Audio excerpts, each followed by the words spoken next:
Bienvenue dans les petites histoires de Michel, un podcast dans lequel je raconte mon exploration de la cuisine japonaise. Cet art ultime de bien manger que j'ai à cœur de transmettre aujourd'hui est la synthèse entre mes pratiques d'artiste, de jardinière et de cuisinière. Il s'adresse aux amoureux du Japon, aux gourmets de tous bords et aux cuisiniers soucieux de préparer une cuisine saine, savoureuse et créative, qui nourrit aussi bien le corps que l'esprit. Vous y trouverez des récits de voyage et des témoignages d'expériences qui ont fait sens dans mon parcours. J'y délivre également, au-delà des recettes, les principes qui sous-tendent la cuisine japonaise. Nous ferons des visites dans le jardin, source d'émerveillement et d'abondance, et nous prêterons l'oreille à des personnes qui ont contribué à enrichir mon parcours dans l'oasis nippone que je me suis créée. Belle écoute à vous! Itadakimasu est un petit mot que l'on prononce au Japon avant de se saisir de ses baguettes pour manger. Partout, même au restaurant. C'est là que je l'ai vu pratiquer, furtivement parfois. C'est un petit mot d'action de grâce pour ce qui nous est donné, comme le Bénédicité que l'on récitait dans ma famille avant le repas à une autre époque. J'ai des souvenirs de mon père qui bénissait le pain avant d'entamer une miche. Pour les grandes occasions, lors des réunions familiales avec mes oncles, tantes et cousins, nous chantions le Bénédicité à plusieurs voix. Chacun, selon sa tessiture, trouvait sa place dans cette joyeuse chorale familiale. C'était une époque où le religieux rythmait la vie entre prière du matin, prière du soir, Bénédicité, office du dimanche où la communauté se rassemblait. Je ne sais pas trop à quel moment ni pourquoi ces pratiques ont été abandonnées dans ma famille.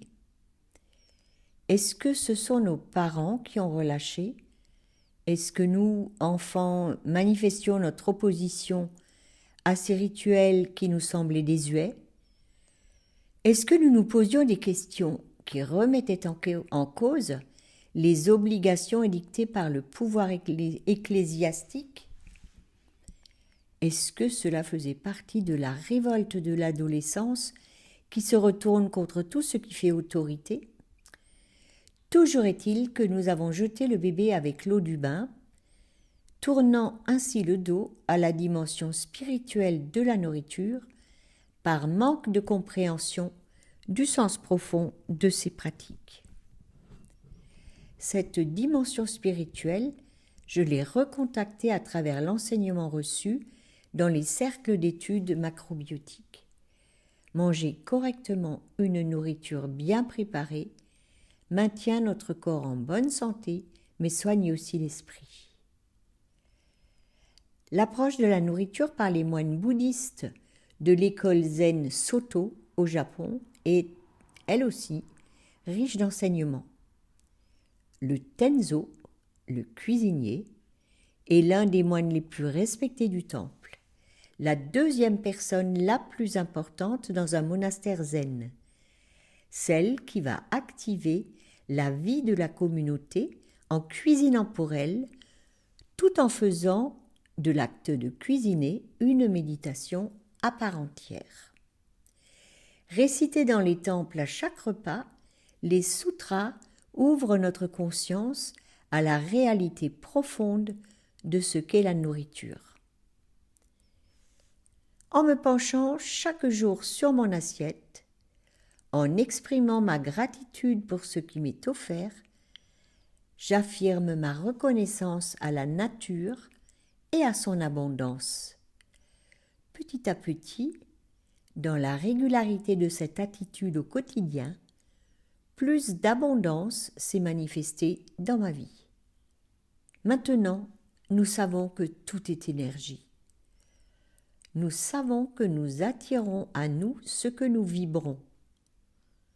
Dans les prières toutes faites que nous répétions en famille quand nous étions enfants, c'est le manque qui se manifestait et l'abandon des prières que l'on nous faisait réciter mécaniquement est salutaire.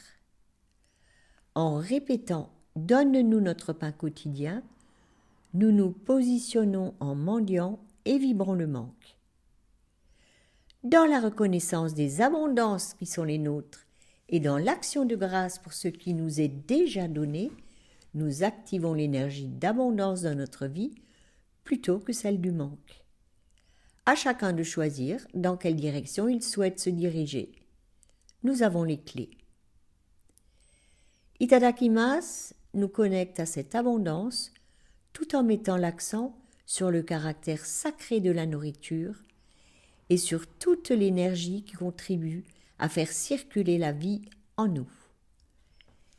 Itadakimasu est aussi devenu le déclencheur de mon lien au monde. Tout un voyage en un seul mot. Mon matcha du matin m'embarque dès le réveil dans les jardins de thé sur les flancs des collines d'Uji. Mes ustensiles de cuisine, si bien pensés, me mettent en lien avec les ingénieurs, les travailleurs des forges où le feu et l'enclume façonnent la lame. Je réalise toutes ces intelligences humaines et toutes ces forces de travail qui, de génération en génération, ont créé les outils dont nous disposons aujourd'hui. Mon petit-fils Arthur a appris à dire « Itadakimasu » à ses 2 ans, alors qu'il commençait à parler. C'était pendant le confinement où nous étions rassemblés en tribus. Depuis, lors de nos repas familiaux, c'est lui qui a pris le relais de cette attitude de reconnaissance. Il est pressé que tout le monde soit servi pour pouvoir déclamer « Itadakimasu ». Un nouvel épisode des Petites Histoires de Michel vous attend tous les mardis. Pensez à vous abonner à ma newsletter pour continuer de voyager au Japon avec moi.